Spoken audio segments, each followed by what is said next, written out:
Olá, tudo bem?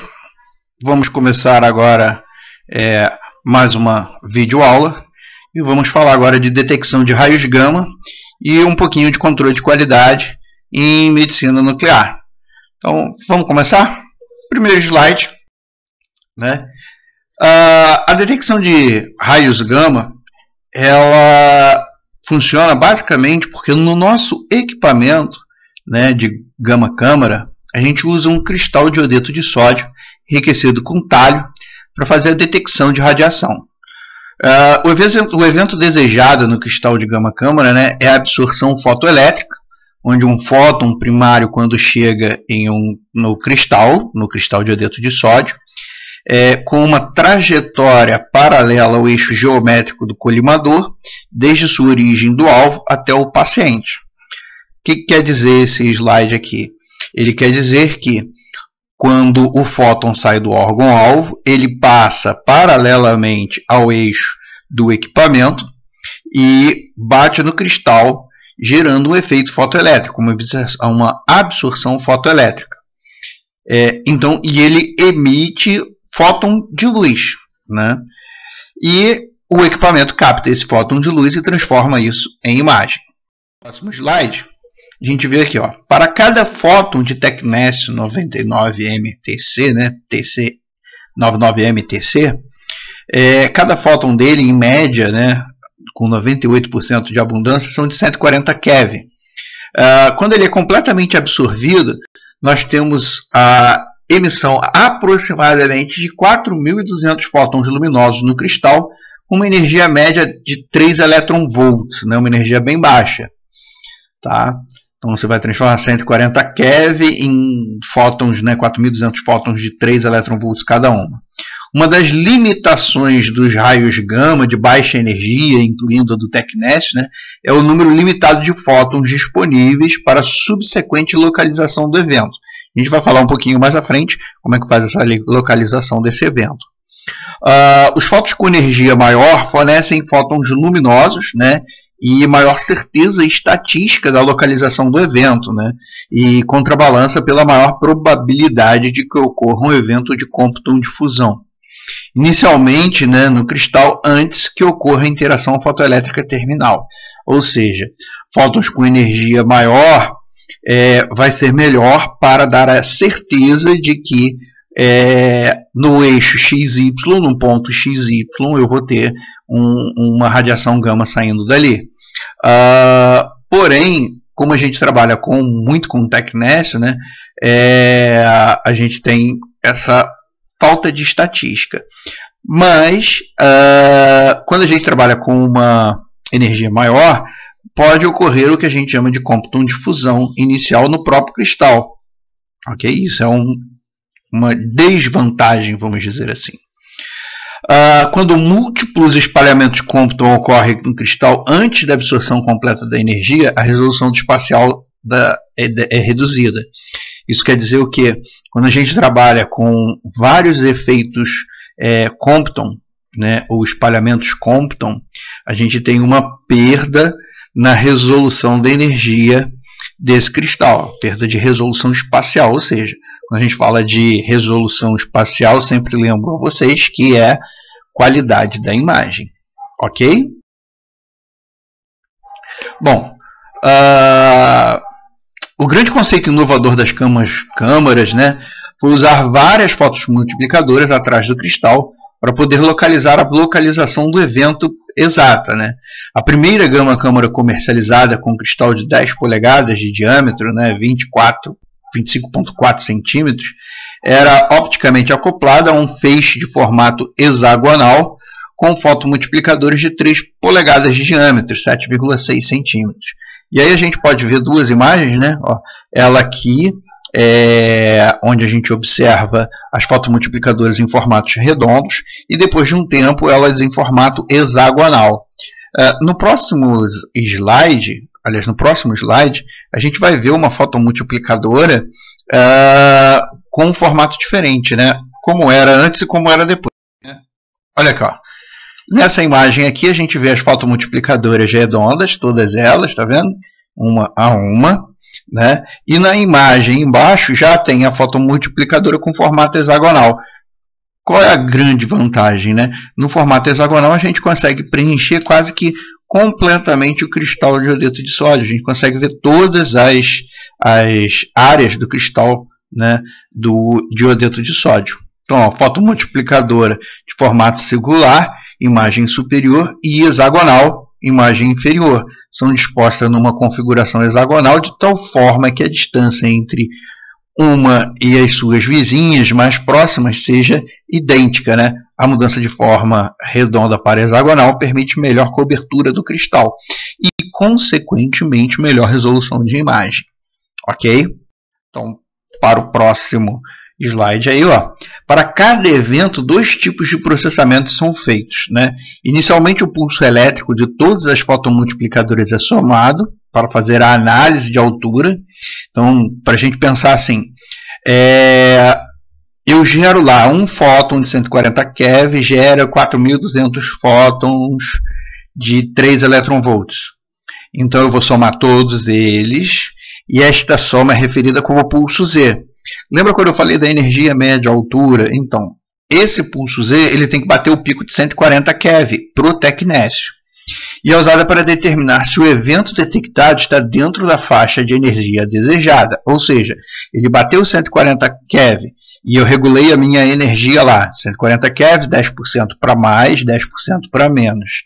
Então, isso eu consigo fazer com que eu limite eletronicamente se esse fóton que chegou lá é de 140 keV ou não. E aí, se ele for de 140 keV, eu vou poder formar imagem a partir dele. Se ele for de uma energia maior ou de uma energia menor, ele simplesmente vai ser excluído e o computador não vai processar essa informação para formar a imagem da medicina nuclear.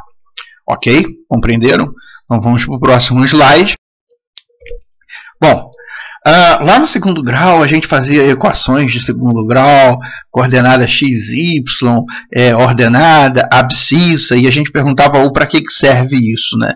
Então, quando a gente trabalha com processamento de sinais, nada mais é do que equações de segundo grau para a gente conseguir localizar aonde está esse fóton, né? Esse fóton de 140 keV em um determinado eixo XY. Então, ó, simultaneamente, a saída de cada fotomultiplicadora é examinada de uma forma diferente. O sinal de cada fotomultiplicadora é vista como tendo as coordenadas x e y, num dado plano cartesiano, né? Como o centro da fotomultiplicadora central sendo a origem, né? Cada fotomultiplicadora pode ser vista como a fornecedora de um valor positivo ou negativo para as posições x e y. Então a gente vê aqui, né, o cristal, a fotomultiplicadora, o colimador, bateu aqui, e aí ó, o circuito de posicionamento, onde vai dar a coordenada x, y desse ponto na imagem para formar a matriz da imagem lá na frente. Então vamos partir aqui para o próximo slide. Né? A fotomultiplicadora mais próxima do evento recolhe o maior número de fótons luminosos, lembrando que cada fóton gera 4.200 fótons luminosos, né, 3 eletronvolts, tá? E recebe a contribuição, né, dos mais distantes. O circuito lógico da câmara-câmara computa as coordenadas mais prováveis da localização do evento, somando todas as informações dos pulsos X e Y das 19 fotomultiplicadoras, né? Então ele vai somar todas elas, mas ele vai levar em conta cada fotomultiplicadora para poder dizer exatamente qual é a coordenada dela. Então, o armazenamento. Se o pulso Z indica que um fóton primário foi absorvido, um sinal é enviado para o dispositivo de armazenamento da imagem. Nas primeiras câmeras, o sistema de geração era um osciloscópio com uma câmera Polaroid ou com um dispositivo fotográfico de 35 mm. Esse dispositivo fotográfico, a gente vai ver no próximo slide, é aquelas máquinas fotográficas que a gente tinha antigamente, que tinha que colocar filme, depois levava o filme para revelar, ou seja, isso é bem antigo, né? Os sinais da posição X é fornecido as coordenadas de deflexão para os tubos de raios catódicos em um evento que era gravado num filme com um feixe único de luz na tela. Uma imagem típica era formada por 100 mil a 1 milhão de eventos individualizados.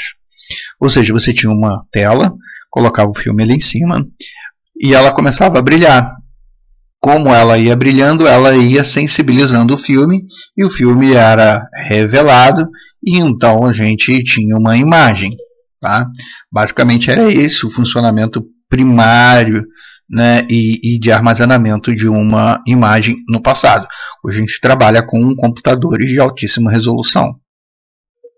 Bom, nas câmeras de cintilação mais modernas, as imagens são armazenadas em computadores dedicados à especialidade. Hoje a gente trabalha com computadores que têm grande capacidade de armazenar dados e analisar e converter isso em imagens digitais, né? Bom, um conversor analógico digital é usado para transformar um sinal de posição XY em coordenadas digitais a serem armazenadas na memória do computador. E aí, como eu falei para vocês, a gente consegue observar aqui na imagem o filme de 35 mm e as câmeras Polaroid da época. Né? Que coisa interessante. Acho que raramente algumas pessoas já viram isso aqui, a não ser que tenham mais idade do que eu. Bom, as câmeras modernas, né, de cintilação, as imagens são armazenadas em computadores dedicados especialmente. Um conversor analógico digital é utilizado, né, para transformar o sinal de posição XY em coordenadas digitais serem armazenadas na tela do computador. Nessa imagem aqui a gente vê a câmera, o paciente fazendo aqui provavelmente uma cintilografia miocárdica, e aqui a tela onde vai ser armazenada a imagem desse paciente. Okay? Vamos para o próximo slide e aí a gente vai falar um pouquinho de características da gama câmera moderna.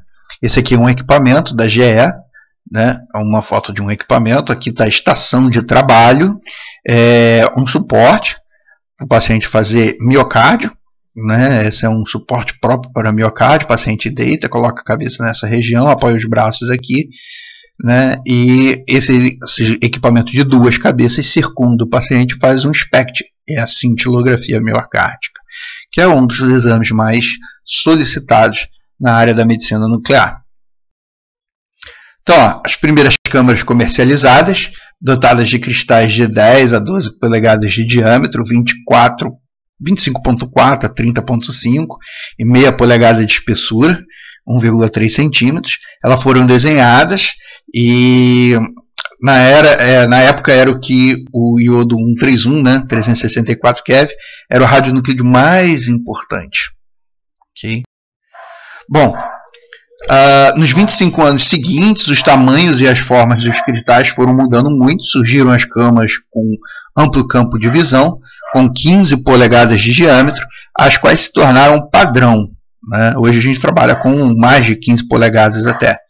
Cristais de iodeto de sódio, a forma quadrada, retangular, foram desenvolvidas, e aplicações especiais, né, incluindo SPECT, que é uma tomografia feita pelo equipamento de medicina nuclear convencional, e imagens de corpo inteiro. Então a gente consegue ver aqui o colimador, o cristal, né, a parte que faz a conexão e a parte que faz as imagens analógicas, o pulso e o computador para processar as imagens. Aqui está uma foto de uma gama câmera, né, de um cabeçote aberto, com a parte eletrônica à mostra. Esses tubozinhos que estão sendo apontados aqui são as fotocélulas multiplicadoras, e aqui uma imagem, né, antiga de como era antigamente o aparelho de medicina nuclear. Próximo slide. Né? Com o advento do PET, Positron Emission Tomógrafo, com fóton único, né? Usados em câmaras SPECT, modificadas para usar com flúor 18, redirecionou-se o interesse em cristais de maior espessura e a eficiência dos fótons de 511 keV. Ou seja, no início a gente estava trabalhando bastante, né, a gente trabalhou bastante com o Tecnécio 99, né, o tecnésio meta estável, emissor de gama, radiação gama pura, de 140 keV, e a gente trabalhava com uma espessura menor, como nós vimos no slide anterior.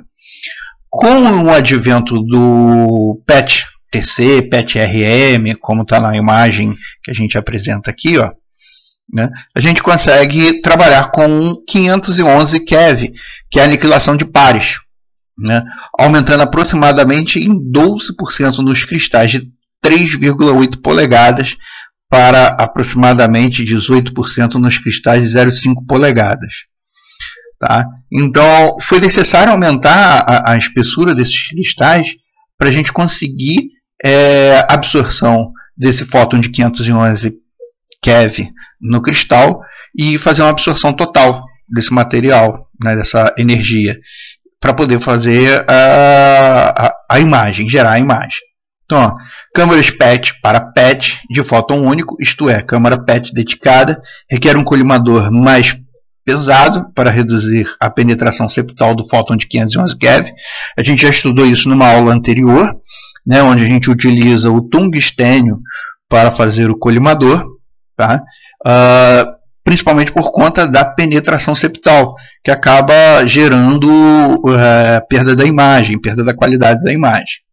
Materiais como tungstênio ou mesmo ouro, né, que tem o poder de parar a radiação maior do que o chumbo, tem sido utilizado para a fabricação de colimadores. Entretanto, ocorre maior penetração septal nessas câmaras PET dedicadas do que em qualquer outra gama-câmara.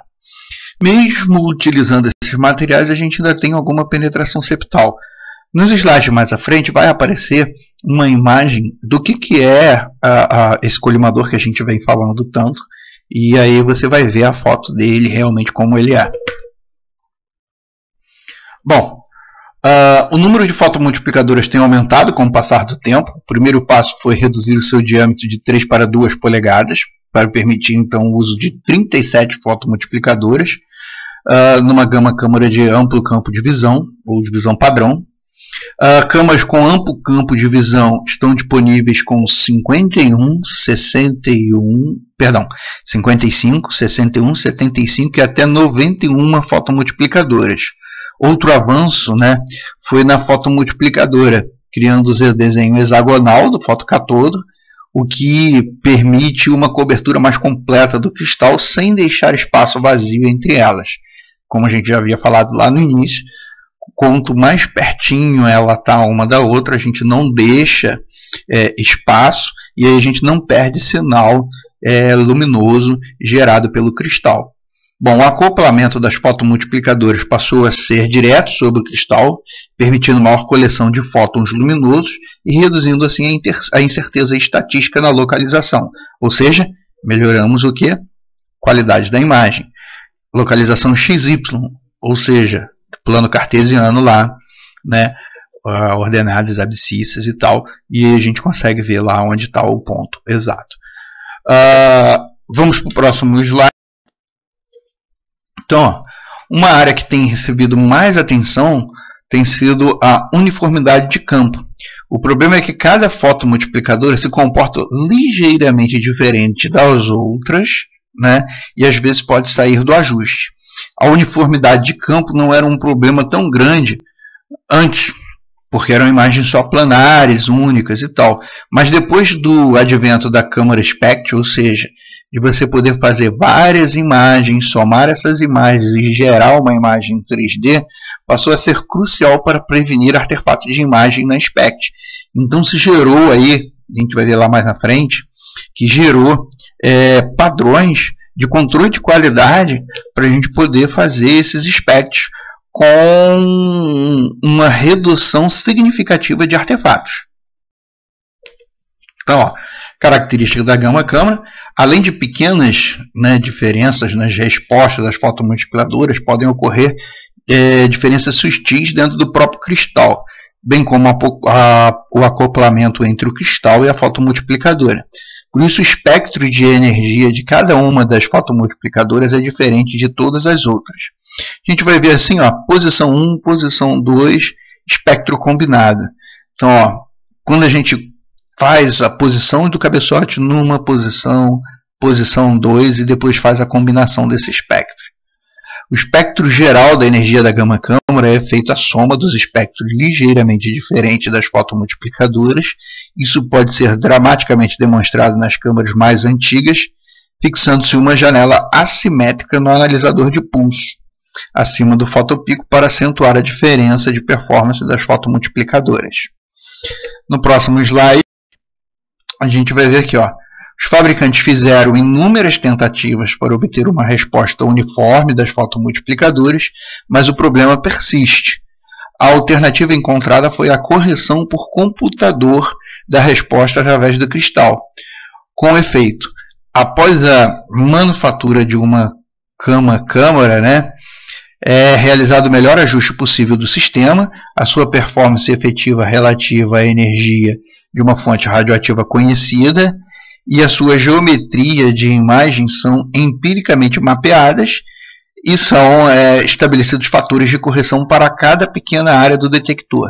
Então, a gente faz uma calibração de cada área do detector e vai fazendo vários testes e vai calibrando ele manualmente até ele chegar a gerar uma imagem de boa qualidade.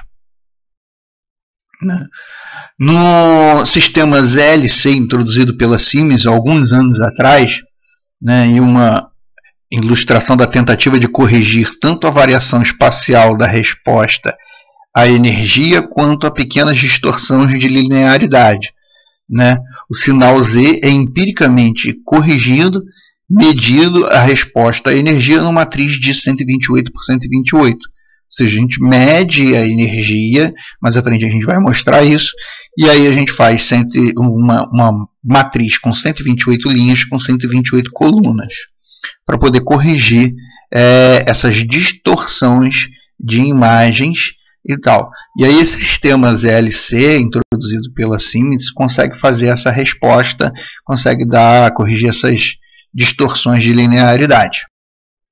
Então, ó, para a correção de linearidade é feita imagem de um fantoma de barras do tipo grade retilínea e cria-se uma tabela de 4K por 4K, 4.000 por 4.000 linhas, né, de fatores de correção. Então, da localização espacial.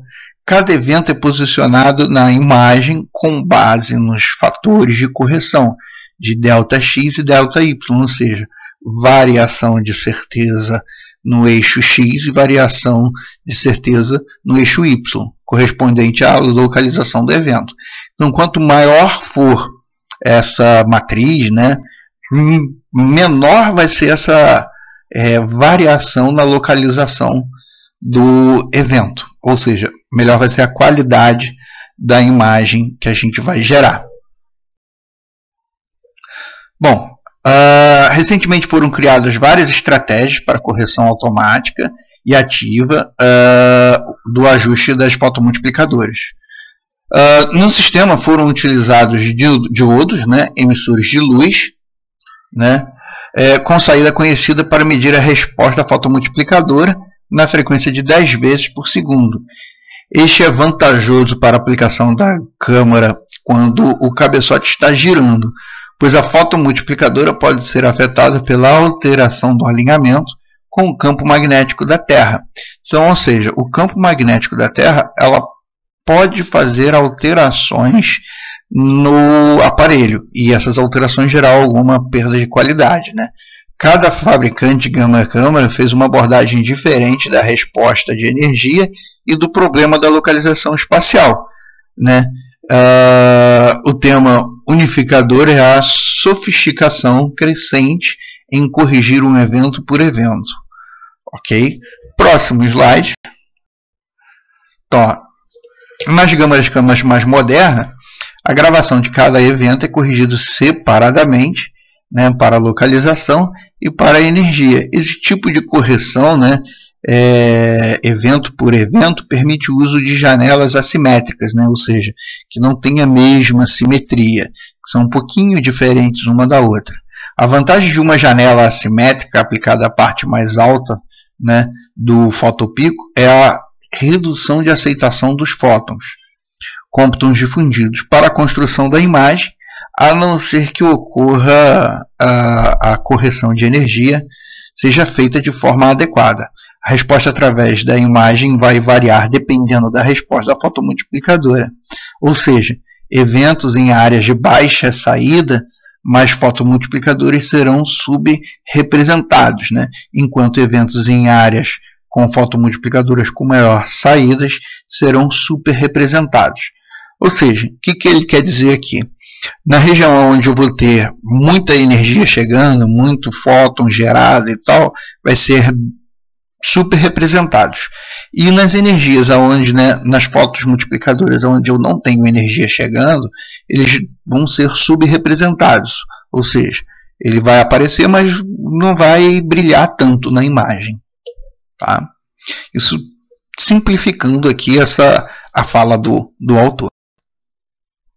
Bom, avanço dos fabricantes comerciais, né, levaram a sistema de ajuste automático, chamado ajuste online, para fotomultiplicadores e para a resposta geral do sistema. Nos últimos 15 anos tem ocorrido uma exploração de vários tipos de gamas câmaras no mercado. Câmaras móveis, sistema de corpo inteiro e câmeras adaptadas a procedimento de investigação cardíaca, né, estão disponíveis, tais como câmeras de cabeçotes, né, detectoras múltiplas para imagem SPECT ou de corpo inteiro. Por exemplo, câmaras móveis, né, existem hoje equipamentos de medicina nuclear móveis, né, um sistema que é completamente móvel, você leva até o paciente, você leva até o leito do paciente. Sistema de corpo inteiro, escaneia o corpo inteiro do paciente. E câmeras adaptadas a procedimento de investigação cardíaca, ou seja, são câmeras próprias para cintilografia miocárdica, né? É um equipamento dedicado só para isso. Ok? Slide. Então, ó, câmeras de cintilação são dispositivos complexos, com componentes físicos, mecânicos e eletrônicos. Funcionamento incorreto ou quebra de qualquer um desses pode ser catastrófico para a performance de um sistema e pode não ser reconhecido numa simples revisão, né, de imagens clínicas. Por essa razão foram criados procedimentos sofisticados para assegurar o funcionamento adequado da gama câmara, ou mais, né, usados na prática clínica diária, estão resumidos no box ao lado. Os Estados Unidos desenvolveram um conjunto de testes bastante abrangentes para avaliar o desempenho da gama câmara. A gente vai falar aqui pelo menos de um deles, que é a verificação de campo, uniformidade de campo, para vocês terem uma ideia do controle de qualidade que a gente faz nesses equipamentos. Então, ó, observando aqui, ó, controle de qualidade para uma gama câmara. Então, ó, verificação de uniformidade. Phantoma Float, intrínseca sem colimador ou extrínseca com colimador. Ajuste de janela, confirmar o ajuste da janela da energia para cada radionuclídeo a usar. Semanais, isso são testes diários que são feitos, né? Resolução espacial, requerer um Phantoma para resolução PILS, barras em quadrante, furos ortogonais, protocolo padronizado. Verificação da linearidade, avaliar a qualidade da linearidade do Phantoma de barras. Periódicos, né, bianual ou em caso de suspeita de problema, né, performance do colimador, tá? Registro de energia, performance de contagens e linearidade de contagem, resolução de energia, né, e sensibilidade. São os testes que normalmente são feitos. Vamos passar aqui para o próximo slide e a gente vai ver basicamente uniformidade de campo, que é um teste que é feito, né, deveria ser feito todo dia, mas nem todos os serviços adotam esse protocolo. Tá? Então, um parâmetro fundamental, né, que requer verificação diária é a uniformidade de resposta em todo o campo de visão. Ou seja, eu quero ver se todo o meu detector está funcionando bem, se todo o meu detector está captando bem a imagem. Uma fonte radioativa de energia adequada é usada para testar a resposta da câmara. Isso pode ser feito com o próprio TECNES ou uma outra fonte com energia conhecida. Tá? Césio-137, bário, iodo, ou seja, tem que ter a energia, eu tenho que conhecer a energia que essa fonte emita. Tá? As medições são feitas com o colimador acoplado, são referidas como extrínsecas, e aí eu coloquei para vocês separadinho aqui no quadrinho verde, né? Com colimador, extrínseca, sem colimador, intrínseca. Pensa assim, intrínseca, interna. Então, sem o colimador, está mais interna ao cristal. Então, eu vou chamar de uniformidade de campo intrínseca, sem o colimador. Se está com o colimador, eu vou chamar de extrínseca. Então, as medidas são feitas com o colimador acoplado, são referidas como extrínsecas, e aquelas feitas sem o colimador acoplado são referidas como intrínsecas. Ok? Vou passar para o próximo slide aqui. Então, ó, uniformidade de campo. Esse aí é um fantoma. Ele vem com uma espuma, um material que absorve um material radioativo de forma homogênea e permite que eu feche ele e coloque ele dentro ou em cima do cabeçote para poder fazer a imagem, né? O método específico para acessar a uniformidade de campo vai variar amplamente. Por exemplo, um fantoma float ou um disco homogeneamente radioativo pode ser usado para medir a uniformidade extrínseca do campo. Neste tipo de abordagem, a fonte radioativa é colocada sobre a superfície do colimador da gama-câmara, certo? Lembrando que isso é para uma medida extrínseca. Então, eu não posso pegar um fantoma desse, retirar o colimador e colocar ele em cima, principalmente pelo risco de contaminação. Né? Então, para medir a uniformidade intrínseca, uma fonte radioativa pontiforme é posicionada no centro do cristal a uma distância mínima de 1,5 m da face do cristal sem o colimador. Preste atenção, né? 1,5 m de distância, então você já tem aí a redução do período de contaminação desse cristal. Porque se você contaminar o cristal, você vai ter que fazer a descontaminação dele e isso pode levar muito tempo. Ou pode até prejudicar definitivamente esse detector. Tá? Usualmente são adquiridos contagens que variam de 1 a 5 milhões para avaliar uma uniformidade para imagens planares. Né? O que é essa 1 a 5 milhões? Quando a gente vai adquirir uma imagem em medicina nuclear, a gente tem que pensar da seguinte forma. Eu tenho que adquirir a imagem ou em tempo ou em contagens X. Então eu posso chegar lá no template do meu equipamento e falar o seguinte, ó, essa imagem eu quero adquirir ela com 1 milhão, 600 mil, 3 milhões, 4 milhões ou 5 milhões. Ou seja, eu vou escolher.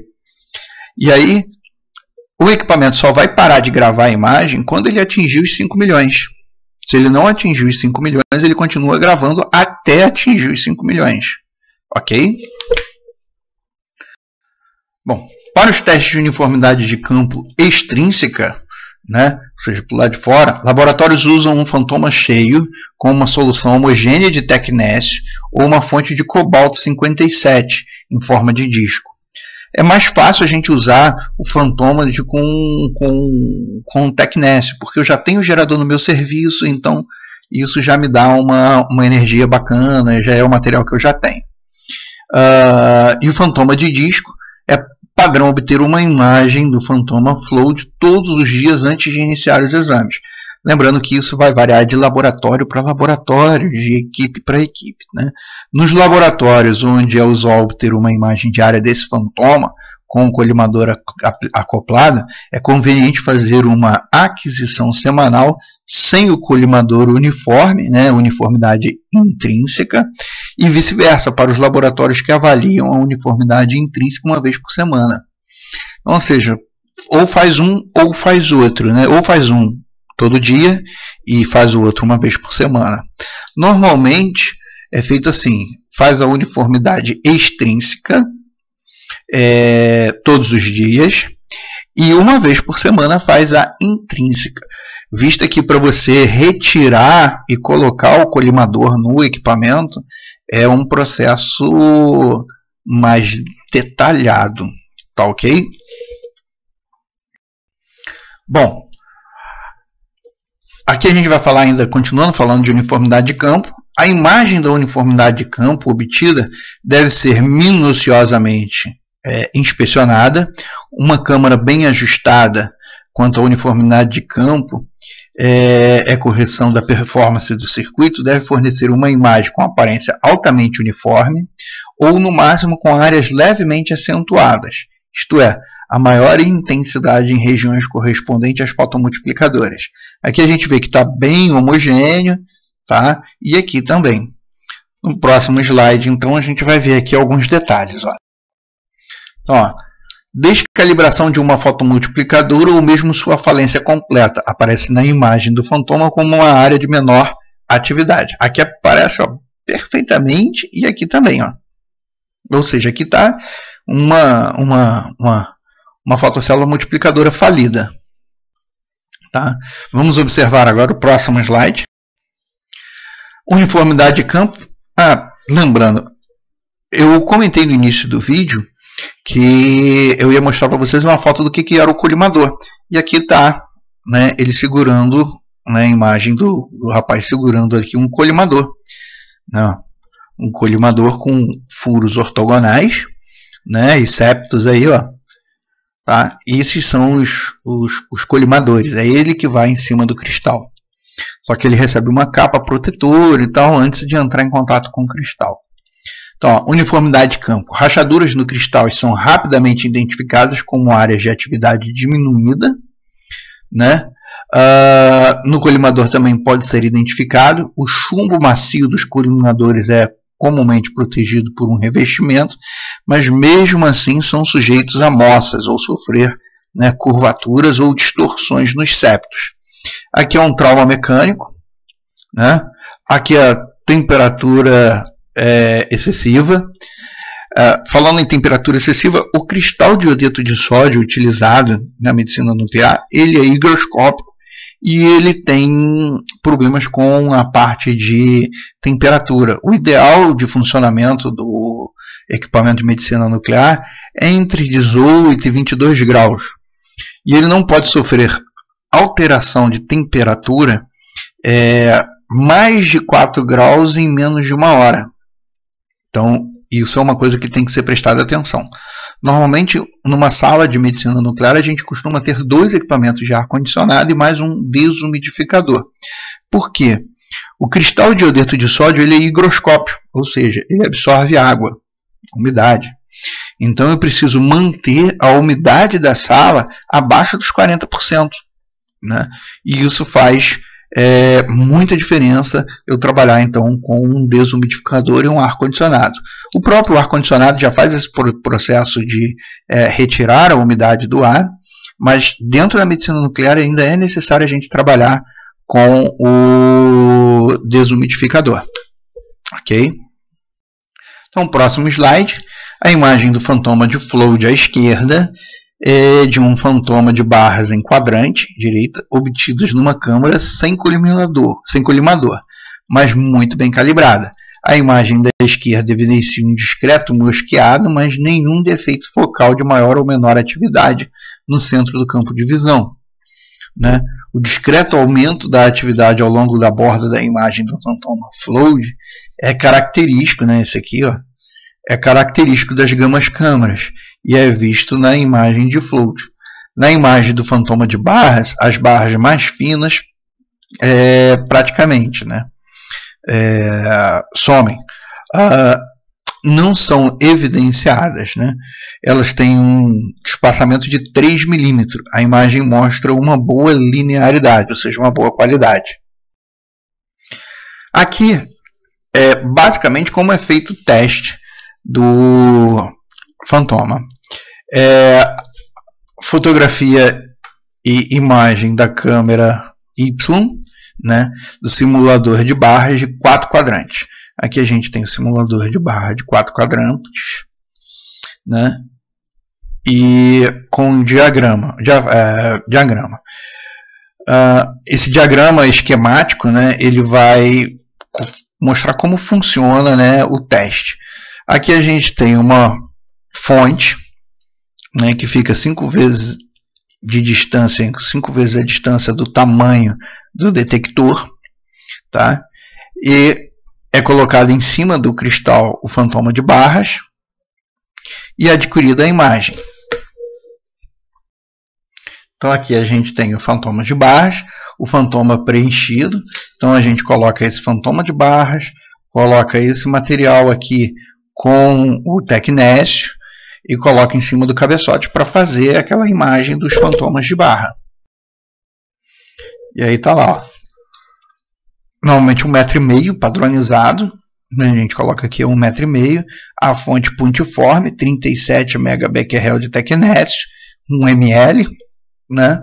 E coloca essa fantoma de barras e a imagem que é gerada é isso aqui, ó, as linhas do fantoma de barra. Menor que 0,3 a gente não consegue enxergar, como estava vendo no slide anterior. Tá? E para a gente ver o espectro de energia, no caso aqui a gente está usando uma fonte de Césio 137, que é uma fonte padrão. Tá? O Césio ele emite um fóton gama de 662 keV de energia, né? E ele ilustra muito bem aqui nesse gráfico. Aqui a gente tem o número de contagens e aqui a gente tem a energia. E aqui o pico máximo, ó, 662 keV. Então, quando eu coloco o meu equipamento para fazer uma contagem e verificação de energia, ele vai me dar os dois picos, né? Um pico abaixo de 100 keV, que é o primeiro fotopico típico do Césio 137, e o segundo fotopico dele de 662 keV, e aí ele vai me marcar esse pico aqui. Eu chego lá, marco ele, e aí eu vou ter a máxima altura dele, que vai ser 662 keV, e aí eu pego e marco a linha média, a meia altura, né? E aí eu marco ali e calibro essa energia. Isso é bom. Eu posso fazer essa calibração também com o tecnécio? Pode, vai me dar um único pico aqui de 140 keV, aí eu posso utilizar ele para fazer a minha calibração na energia. Tá ok? Então, para o último slide aqui, a gente tem a resolução espacial e linearidade. O fantoma de barra, né, em quadrante, e provavelmente o mais utilizado para avaliar a linearidade e resolução espacial. Algumas autoridades recomendam que se faça esse procedimento todos os dias, mas para as gama câmeras modernas basta uma avaliação semanal. Então, como eu estava falando, nem todos os serviços fazem isso diariamente. Quando você tem um equipamento mais antigo, se utilizava essa avaliação semanal. Em equipamentos mais modernos, hoje, uma avaliação semanal, ou às vezes até de 15 dias só, é feita. Bom, esse aqui é o último slide. Muito obrigado por ficar comigo aí durante esses 43 minutos. E muito obrigado e bom estudo para você. Ok? Qualquer dúvida é só entrar em contato comigo.